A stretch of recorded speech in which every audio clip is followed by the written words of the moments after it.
Should I bring my microphone like this? Check, check, check. Yes. Jeez. Oh my God, it's Duke Rumley. What's up, Jay? What's going on with you? It's we got a lot going on as usual. This is our busy season for doing lots and lots of events. So every single weekend, it feels like it's a final exam, and we do a lot of last minute planning. And Jay knows that feeling as he's putting out a fire. No, we're going live on Instagram now. So there we go. All right, Insta. Well, so we for those people joining on Instagram, welcome. You have not missed anything. So I wouldn't go that far. We only said hellos. You didn't miss anything. But our intro, you had a killer intro. I mean, we have not made our intro yet, but I'm looking forward to making an intro, like, because we have a sober revolution upon us. Yeah, we do. But we gotta create a fun intro, like who's saying "whoop, there it is." We got to get them to do our intro. I don't know that answer, but I mean, Jay, I'm sure with your contacts, you know. Aren't you the one that's always at these concerts? Whoop, there it is. Sponsored by Haslo. Haslo. What is Haslo? Is that alcoholic? Haslo is a electrolytes, antioxidants, and adaptogens. Does it have alcohol in it? The spritzer with no alcohol and no caffeine. Like you need 200 milligrams of ginseng, 90 milligrams of magnesium, and some niacin. So it's one of our many sponsors, Jay. And Georgia Boys Barbecue. We want to thank Georgia Boys Barbecue. Are they honestly a sponsor? They honestly are sponsors, yes. Well, that's good. You cut in because I was gonna make a snark remark about. So is Bonneville Media. Bonneville Media gives us probably $15,000 worth of free media every single month, and on their 3 different channels. So we're very grateful for Bonneville Media. Well, you have all kinds of sponsors. It's crazy. It is crazy. People love Sober AF. That is for sure. You say it's your busy time. So what's going on with Sober AF, aka Safe? Safe last weekend was at the CU versus Kansas State football game, and we threw a giant tailgate at Aim House before the game. And like I said, Georgia Boys donated enough barbecue to feed over 100 people that we had at the tailgate. And then CU had given us discounted seats on 50 tickets. So we had 50 people sitting together inside the football game. So it was great seeing Rose House, Aim House. We had Safe Side. We had multiple sober livings also there. So it was a great tailgate and a great sober section, a really exciting game. The week before that, Jay and I were in Nashville for the Vanderbilt, Alabama game. Vanderbilt wants us to come back, I'm sure. We're the good luck charms. Jeez. Vanderbilt undefeated when Jay and Duke are at the tailgate. So we co-hosted a tailgate with Cumberland Heights there along with the Vanderbilt Collegiate Recovery. So that's kind of the model. How do we get a sober tailgate with a little education so we can get funding for it? And then how do we get a sober section inside the venue, half off seats or free seats? And then, really kind of wash and repeat. And this coming weekend, we're at Colorado Mesa University. We've got some CMU students are paid interns of ours, and they're hosting the tailgate. So really excited. What is Colorado Mesa's mascot or name? It's the Knights. So I'm very, very excited, and I'm 50% sure that's correct, but I'm pretty sure it's the Knights. And I know it's in Grand Junction. 50%? Is that? I don't think that could be pretty sure. 50% is a coin flip. I think Duke should be the Knight. It should be. Yeah. I think you should be their mascot. think it's somewhere between 5% and 95%. I'm kind of sure of that. So Have you ever been a mascot? no, never. You strike me as a guy that's a former mascot in your previous life. Yeah. Well, I was too shy, Jay. Yeah, shocker. But I was a big introvert before I got sober. Wait a second. So sobriety unlocked your jaw, basically? So first, alcohol did. Alcohol unlocked it, and then I enjoyed that. And then when I did get sober, I was able to. It probably took a year to unlock my jaw. It took at least a year for my feet to move. I'll never forget being at those horrible AA dances and looking at my feet, and they're like, "We don't move, dude. We got no rhythm over here." And just like, "Oh crap, is this what I got to look forward to?" Did you do AA dances? Dude, I'm old school. Went to the I AA dance. Somehow, every AA dance has the same music no matter where you go to in the country. Bob Seger. Think Bob Seger. Think AA dances in the early 90s, late 80s. Are you kidding me? No, if you had to pick a theme song for AA in the early 90s, it was Bob Seger. Wow. There was a few dances, one or two a year early in my recovery, and unlike you, when I got sober, I stayed in. Like I was more than happy staying by myself inside. You won't catch me dead at a dance. I only dance when I'm drunk. I knew that. That's still a rule to me. Look, you don't want to see me dance. Ever see That's that old Jay. That's old Jay behavior. Elaine and Yes. Seinfeld. We got new how they Jay. break that. I think that would be me if anyone's like, Jay, why don't you dance? They'd be like, why don't you stop dancing? I mean, Right. So I did everyone Jay a favor. I did not go to the dance.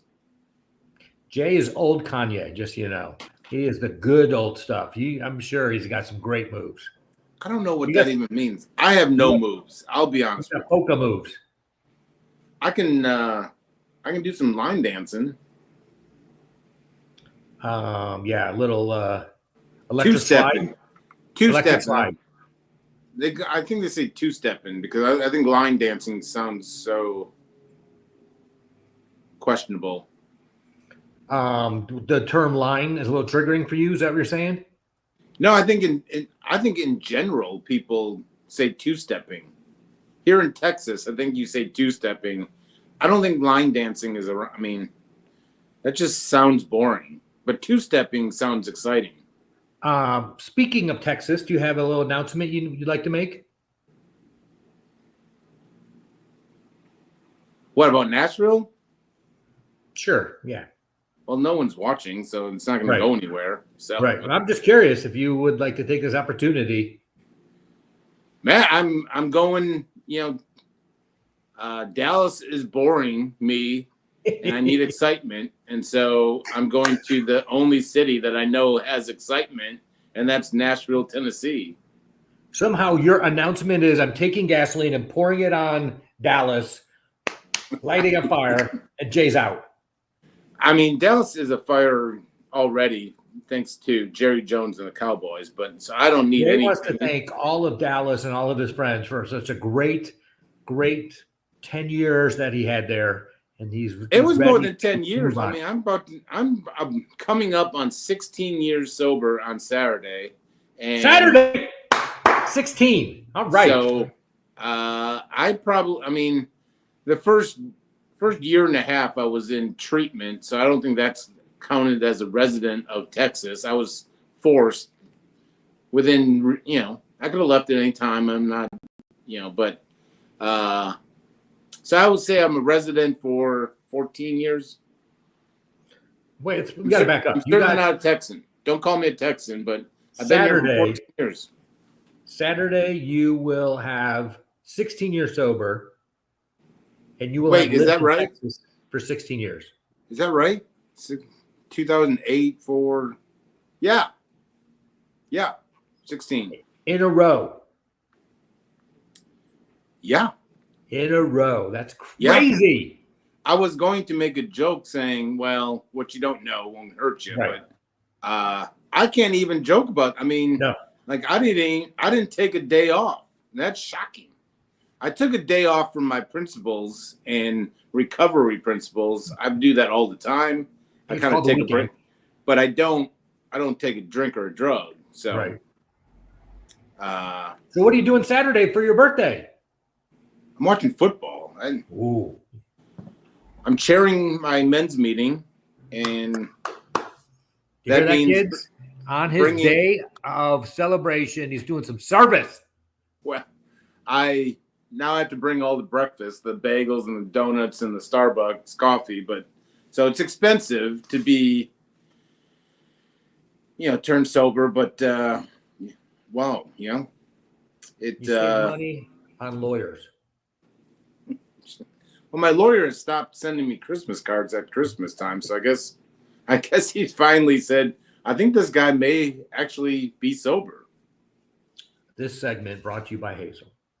Haslow. Haslow, you got to get it in your King Supers, Kroger's while you can. How do you spell Haslow? Hazlo.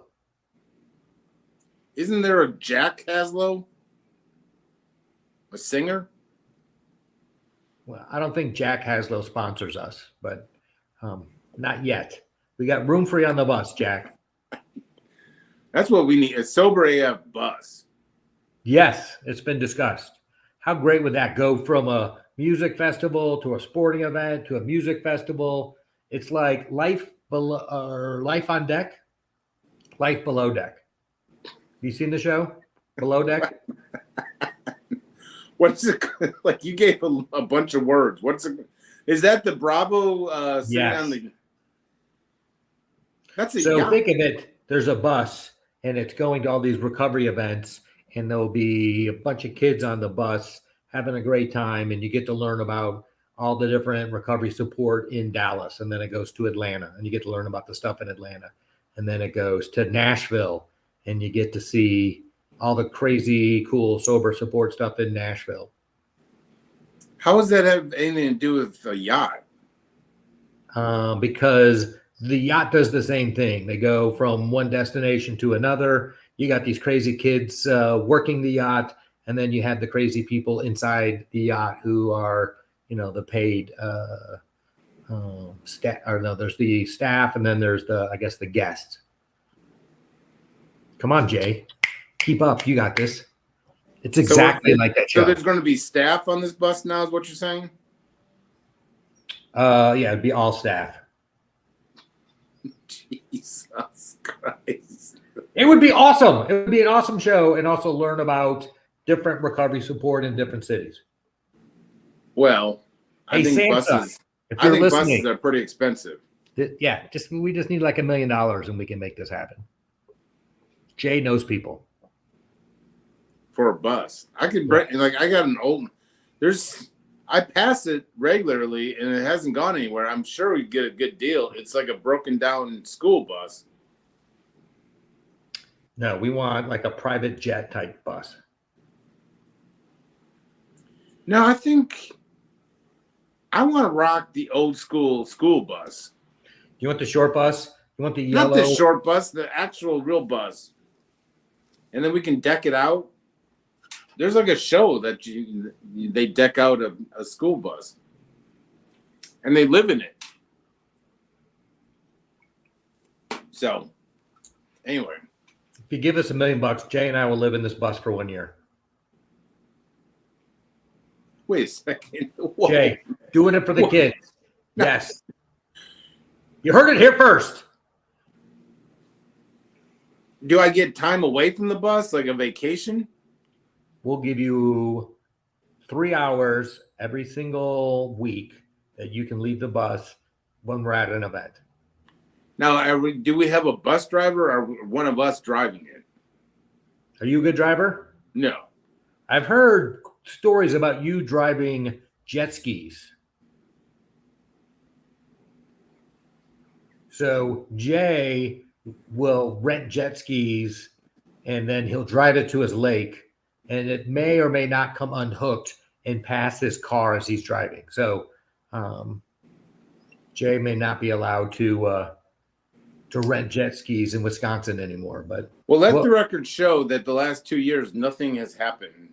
All right. We rented without incident, but yeah, there's been some trauma around jet skis and where is it? I think I have thought I had a picture. I'm sure you do. Of you being in jail? No, of the jet ski.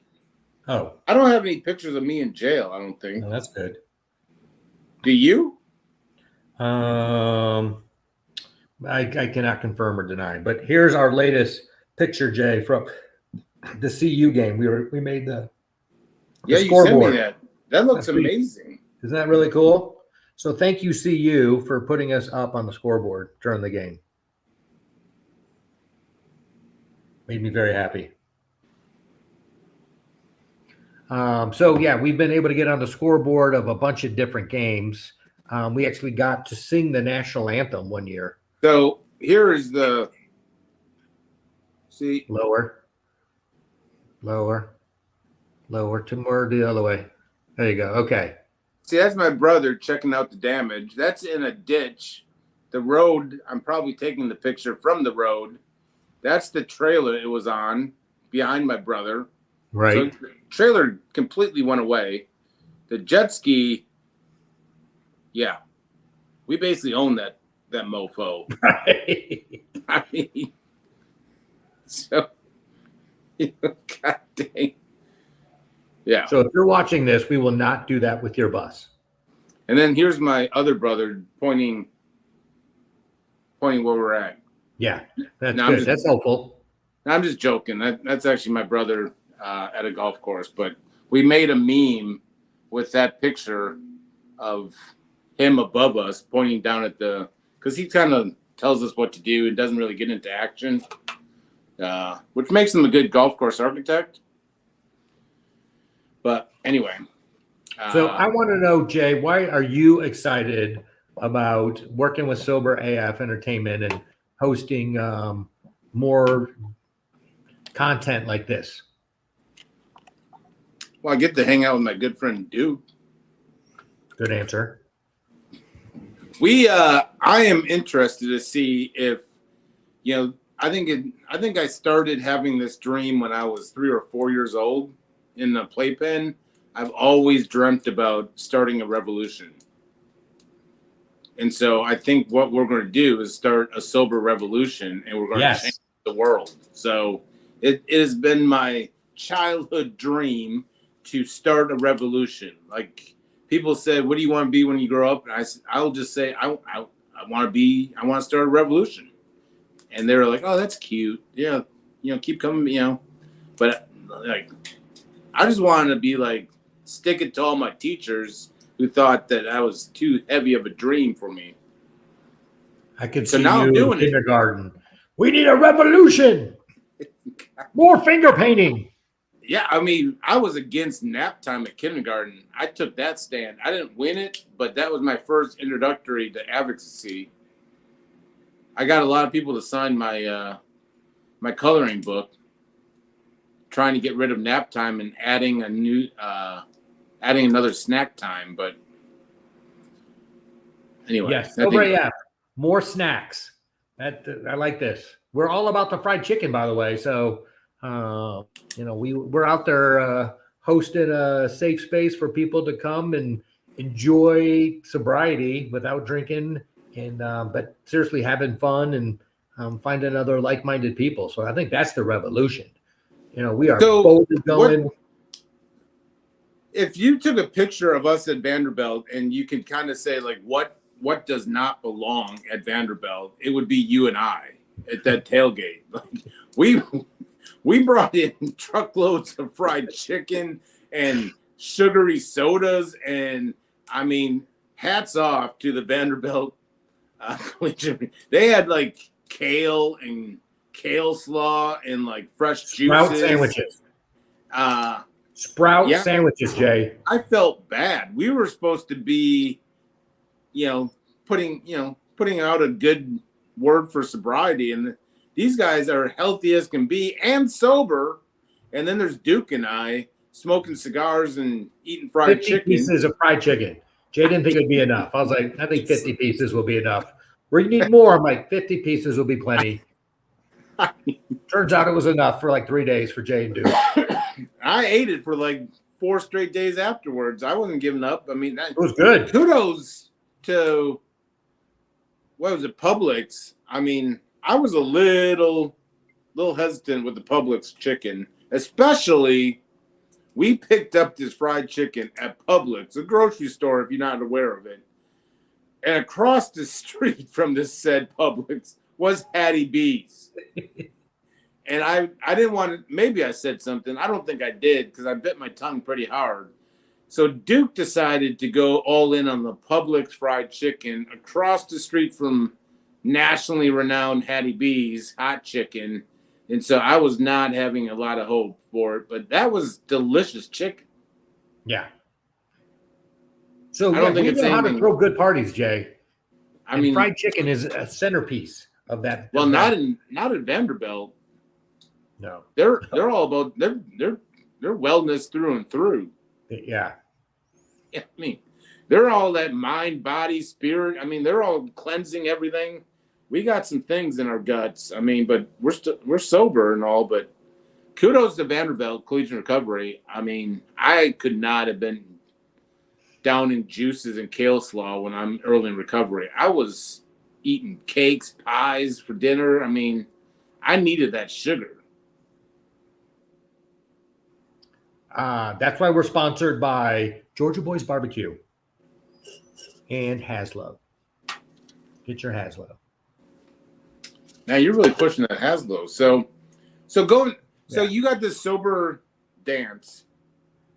I was just talking about this morning with someone that I work with in recovery, and he's going on a date, like pretty much for the first time in since he got sober and really in a couple years. And he's freaked, much like I was. And here you are, Mr. Cutting the Rug at AA Dance, making the name for Duke, looking like old John Travolta. So did you have problems early recovery dating? I know it was like in the 60s and all, but did you have a problem with sober dating? For the record, I still have a problem with sober dating. It never got easy. I'm still in my head, I still have a fear of commitment. So, if you're looking for love advice, this is not the show. Go to the next podcast or whatever you want to call this. But we got advice. No, we just can't follow our own advice. I don't even think I have good advice around. I even told my sponsee, I said, I don't think I should be talking to you about this. I'm not good. And so I referred him. I got another friend who has Mr. Healthy Relationship. He communicates, showing no feelings. I mean, so I said, you need to talk to this guy. This guy's all about it. Me, I break out in hives with the mere mention of commitment. So I can master the first and second date. After that, when they're like, where do you see this going? That to me is a sign to break up. If you're asking that question, that's a question you ask when you're 5 years dating. That's not after good advice, Jay. You just gave good dating advice. God dang. That's my book's coming out. About what not to do. Right. Whew, I hate that question, and it's always that awkward silence, and then I know it's coming, and so I try to I try to interrupt her the best I can, and try to get her to forget this question, but it always comes, and I don't know how to answer it. Well, I can just say that the first time I did a fourth and fifth step and looked at my relationships, I had been a manipulator better than a good boyfriend, and that was one of my first aha moments. Was I thought I was the good guy when I came into recovery, and I definitely had some work to do. I knew I wasn't a good guy. I mean, I've let fear drive the boat for since I can remember. So I've always been fearful. And welcome to the world that is Jay. Still 16, about to be 16 years sober, driven by 16. fear. Driven by fear, still gets a rush by being dishonest at times. It's like a shot of whiskey to me. So I change the way I feel sometimes, and then I have to circle back. So anyone that says you have to do sobriety perfect, take a picture of me, because I have not, and I'm still sober to the best of my ability. If it makes you feel any better, 35 years sober, and still have not mastered relationships. So I feel you there, buddy. 35 years sober, you have missed some incredible alcoholic inventions. Like, you have never tried a hard spritzer or anything like that. You haven't tried any of these. I mean, I couldn't imagine. Like, you basically, when you got sober, there was what, like Budweiser and Miller, and that was basically it. I mean, yeah, I got sober in the 80s. Yeah. 80s. Yeah. Like, you listened to Reagan, and you listened to Reagan and just said no. Yeah, well, I listened to Nancy Reagan, but I was also deported and banned from Mexico. I also came out of a blackout smoking weed on an airplane bathroom. I also sunburned the roof of my mouth. There is a lot of. Have you ever taken a whiz in the back of a police car? That should be one of AA's 20 questions. So, true story. They don't like it when you do that, just so you know. Well, I took the other side in the back of a police car. So, and I was damn proud of it, because they were going to pay for arresting me. Oh, I don't know what that ticket is, but there's an extra ticket for that one. There was, actually. That is a true story. Little known fact, if you're thinking about taking a deuce in the back of a police car, just write know. This down. Yeah, don't do that. Yeah, absolutely write this down. Like, they get pissed, and any thought of cutting you a break is thrown out the window, because they have to clean this, and you get an added charge. Well, my guy didn't know that I had done this until we were halfway into town, and he hits the brakes, and then all the liquid rolled up front, and then he was really not happy with me. And I tried to explain to him it must have been the guy before me, because my pants weren't wet. And he did not think that was funny at all. And I really didn't do it out of spite. I just had to go, and I locked in the back of the police car, and he was going through my car. So I'd like to say it's not my fault, but I'm pretty sure it was my fault. Were you not handcuffed? I was not handcuffed. I was able to. You're able to unzip and stuff? Yeah. Well, I never thought I would say this in the public air, but yeah, I took a deuce in the back of the cop car, thinking that I was going to show them. Turns out, not a good. You get an added charge, and then you're sitting in a drunk tank with dirty diapers. I mean, and you don't earn a lot of you don't earn a lot of respect or friends sitting in a drunk tank smelling like crud. Right.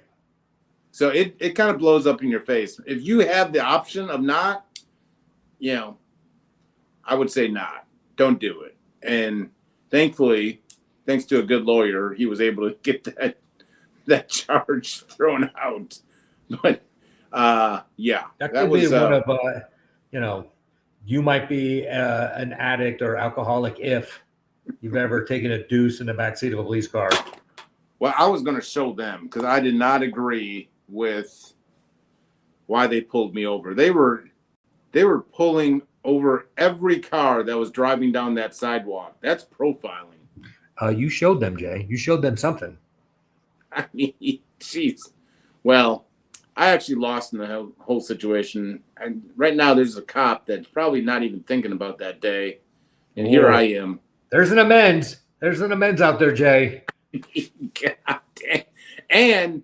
And I'm ashamed to say this too, but this wasn't because they put plastic over the seat. This wasn't a plastic seat. This was a real car seat.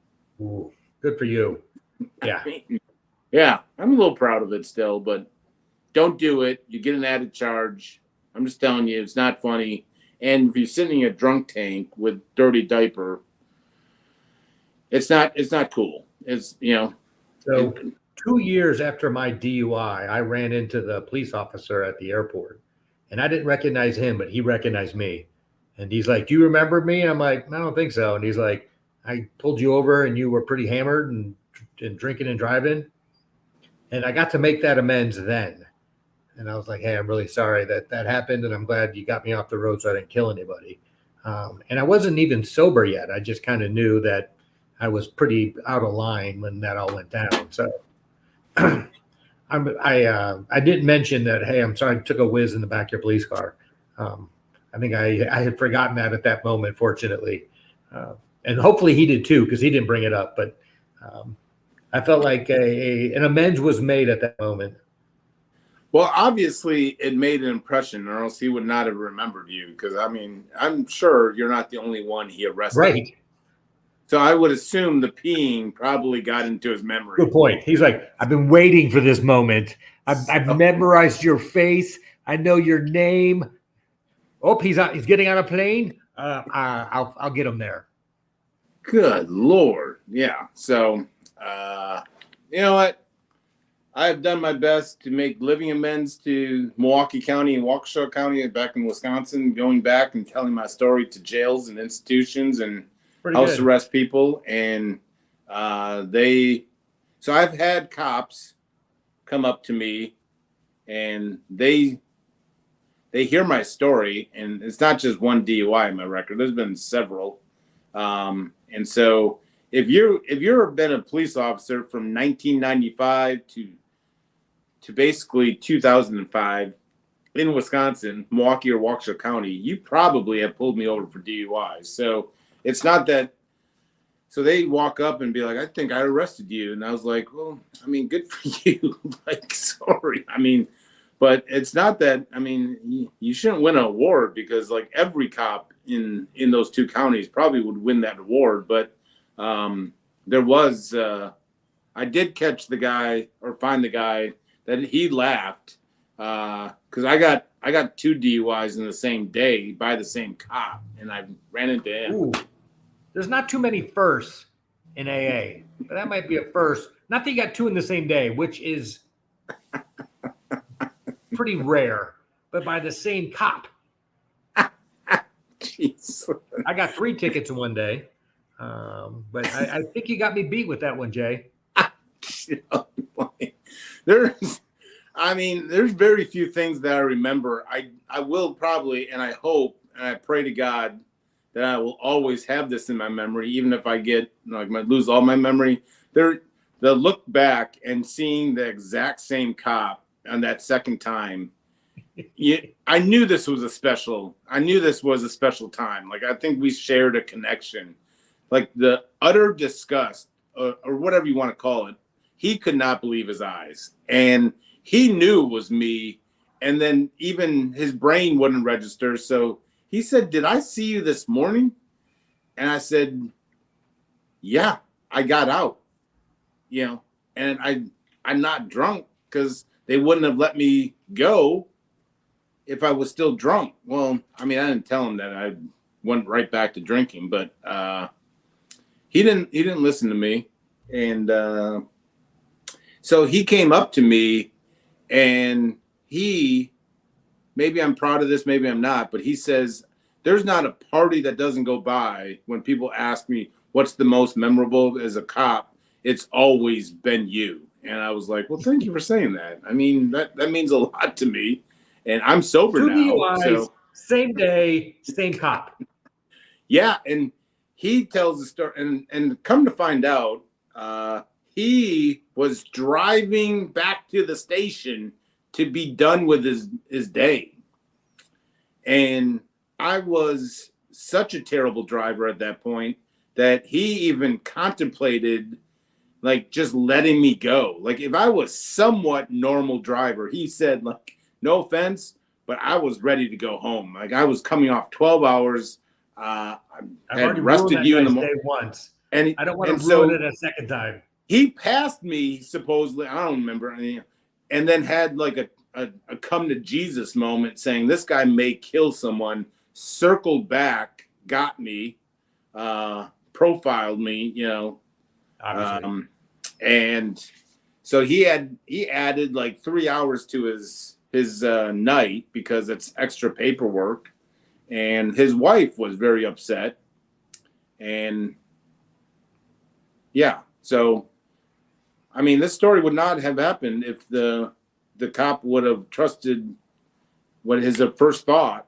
It's always first thought wrong, but his first thought was, I'm just going back to the station. I don't want to deal with this dude. And then, so he's upset that he's got to pull over a DUI on his way home. And knowing then it's the same guy, and then knowing the it's top the same car. It's the same. Woo. But you just make, life is about making memories. And I made a memory for that guy. So he has a story blow higher for the rest of his first life. Time? What? Do you remember what you blew both times for your DUI? What your blood alcohol rate was? What are you, a cop? I mean, I don't know what the ramifications are on this. I don't know if I can still be arrested. No, it's so the first one was the worst one, and he even asked me, how are you still like upright? And it was very, very high. Like I should be in the hospital high because I had not slept and I had other substances in me. And then the Badgers were playing that morning. And so we always opened. Yeah, you may be an alcoholic. I'll say this is has anyone, I'm guilty of this. Every Saturday morning, I set an alarm to wake up, shower, and go to the bar that opened at 9 a.m. There's nothing that happened at 9 o'clock in the morning at this bar, but for some reason, we insisted on being there at 9 o'clock, and so much so that we had this little rule that if you were a minute late or 2 minutes late, like it's a shot for every minute that you're late coming to this bar. So I would set an alarm on Saturday morning when most people are sleeping in and kind of like, unwinding from their work week. I had to get up, after probably going to bed at like 3 to 5 a.m., anywhere in that time slot. I would get back up on, shower, feel like crap, show up to a bar. And it wasn't free drinks, mind you. But we had 5 of us or something every Saturday. Talk about marketing. That bar owner had us brainwashed thinking that we had to be there at 9 a.m. And on top of that, implemented a rule that if we were a minute late or 5 minutes late, we had to buy shots and do shots at 9 a.m. in the morning. So there's been signs through the course of my life that I had a bad relationship with alcohol and drugs, but now this was in Wisconsin, correct? Yeah. So anyway, it's pretty normal for Wisconsin. But I don't think that's. I don't know a lot of people that are setting alarms to get. Jay was in the middle school at this time, so he had trouble making friends. So the Badgers were playing, and we did not appreciate some rowdy people in the bar. So it was at halftime. I somewhat remember we switched bars, and the drive over to the new bar, I got arrested, and so yeah, and that was, I don't know what it exactly was, but it was over 0.0. It was 0.3 and above. Ooh, yeah. It was bad because I had no sleep and never stopped. And then The second one, uh, was actually fairly close to the legal limit, but I think I think common sense told the cop that if there was a question, you'd still need to arrest this guy because he obviously has not learned his lesson. Because I was thrown in the drunk tank. You have to wait 5-6 hours or whatever. Second time. This is the second time. No, after the first time, you had to do 5 or 6 hours in the drunk tank, and then then you got out, and then I had to go get my car that was towed, and there was several things that you have to do, and most people, after being arrested and so forth, would not.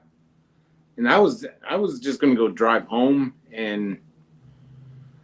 but then my phone rang and like, dude, where are you? I was like, I got arrested, man. Settle down. And he's like, well, you're up to 14 shots, man. Like, if you don't get here enough, we're going to have to add another shot. And so not only do I have friends that kept the shot tally going because I was missing out, which is a no-no in the world. They didn't scratch that because I got arrested. They're like, well, tough crap. You're up to 14 shots right now. If I were you, I would come here. And just hearing that made me turn around and go to that bar because I had to stop the timer. And I did probably 15 shots again. And but I knew I was down on my luck. So I wasn't pounding drinks. And it was a long night. And then we wanted to go to a new bar or something. I got back in my car, which is a no-no, but and then I was like, I know you. He's like, oh my God. And I remember he tried to have a conversation with me on the way to the police station after the second time. And, I was not willing to take a look if I had a problem or not. I bet you were so cheesed off. That's a lot of paperwork and a lot of money and a lot of court dates. No, he could just Xerox it. It was the same name, same guy, same car, same. It's okay. He did the paperwork in 3 minutes. God dang. Well, I don't need to change the dates. I don't need to change the driver's license. It's all the same. It's the same guy. Look, he's right here. Jay Staples, everyone. Twice. Same day, same top. Yeah, he didn't really. I mean, I never thought about it like that, but he could have photocopied it. You're right. I did not think about this. Nothing changed. I didn't shrink. I didn't get taller. I mean, it was only 12 hours later or something. Well, anyway, you may be an alcoholic. So for that and the 10,000 other stories or classic examples of why I have a abnormal reaction to drugs and alcohol, I am approaching 16 years. And I can honestly tell you that in the last 16 years, I have not come close to getting arrested twice in a day. So far, that's great. Yeah. Saturday, people, call Jay. Wish him a happy 16-year birthday. If you see him, give him a spanking. Well, what kind of AA club do you come from? Oh, dude, ours is aggressive. Ours is called the Root Group. We're at 7 a.m., 7 days a week. Spanking. God dang. God. 7 a.m. every day. I mean, God bless you. 7 days a week. God bless you. Well, you're going to be back at it this weekend, right? Yes. Sobriety? We'll be in Grand Junction. With the Mesa Knights. Yes, the Mesa Knights. CMU, Colorado Mesa University. And so, for those of you going to the game, Duke will be the knight at the game. Oh, my giant sword. Oh, I can't wait. Chop off some heads. Heads will roll, Jay. You need to be a knight, and you need to come in on a horse. Colorado Mesa is missing a perfect opportunity to up their street cred by not having Duke as their knight. Well, I'm sure they'll watch this podcast and they'll realize, yes, we need this now. There's no one that's going to watch this, but you know what? It's been like. I've learned a lot about Jay. I've learned he's got a birthday on Saturday, Woo! and he got 2 DUIs, same day, same cop. That might be a first in AA. Now you're exciting me. Don't say such kind words to me. That thing actually excites me. If I can be, It should. I mean, should I make? I think I should make the stories in the new reprint of the AA Big Book. Or just try the grapevine. Just like, hey, I'm pretty sure I'm the only one here that's done this. That should be one of the pages in the books. People can write in. I'm pretty sure I'm the only one in the history of these 12 steps who have done this. Yeah, I would believe that it's very minimal that you can't find someone that has done something that you've done, but who knows? I wonder how many stories are unique. We always think we're unique coming into recovery, but it'd be like, how many have true unique drunk stories? I wonder. Banned from Mexico. That was my claim to fame. Deported and banned after mom paid the ransom. I mean the price to get me out of jail in Mexico. Which started at like high and ended up at like $1 or something, right? So this is $1988, and it started out $25,000. And mom got up from the table and walked out of the room. She was like, "Good luck." And 2 days later, they called her back. "Hey, if you want them, how about $4,000?" So it went from 25,000 all the way down to 4,000. So I wonder if she's like, nope, lose this number. If they would have come back with a third option. Somebody would have paid $4,000, I think.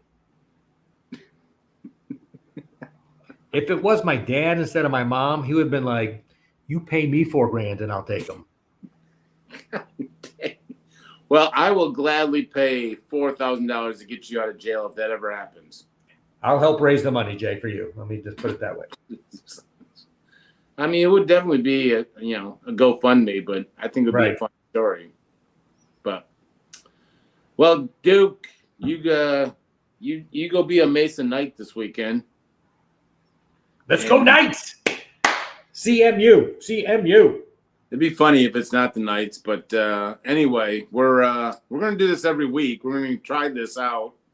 I don't know who I'm talking to because no one's watching anyway, but we're gonna try to do this every week, and we're gonna turn this into a formalized podcast, stand up sober or something along those lines. We really want people to start a sober revolution. I mean, it's time. Yes, it is time, people. It is time to use the power of good to help other people feel comfortable enough to go have fun sober. And it's not that scary, despite our stories. No, we did it. And despite the fact that I'm paralyzed by fear, don't trust me. Get outside of yourself, not with substances, but with fun and sobriety, and go live life, because it's pure life. It's pure passion. It's pure authenticity. Like sobriety it's just added colors. I mean, experiencing life sober is life in its purest form, because there's no hangover, there's no side effects. You laugh authentically, you connect authentically. I highly recommend it. So we're starting a sober revolution. Starting today, we're planting our flag and moving forward. This is our territory. This is Soberville, USA. Yes. And it's Jay's birthday on Saturday. 16 years. It's a miracle. Call his mom and tell her that she prayed him sober and that she did good work. Oh, she did. She prayed so. I mean, like, God's going to see it like, good Lord, you've said a lot of prayers in your life. And she was like, you met my son, haven't you? Right. Squeaky wheel. Squeaky wheel gets the grease. Well, let's do this next week, dude. We certainly have impressed like 2 people. Yes. So, all right. Peace.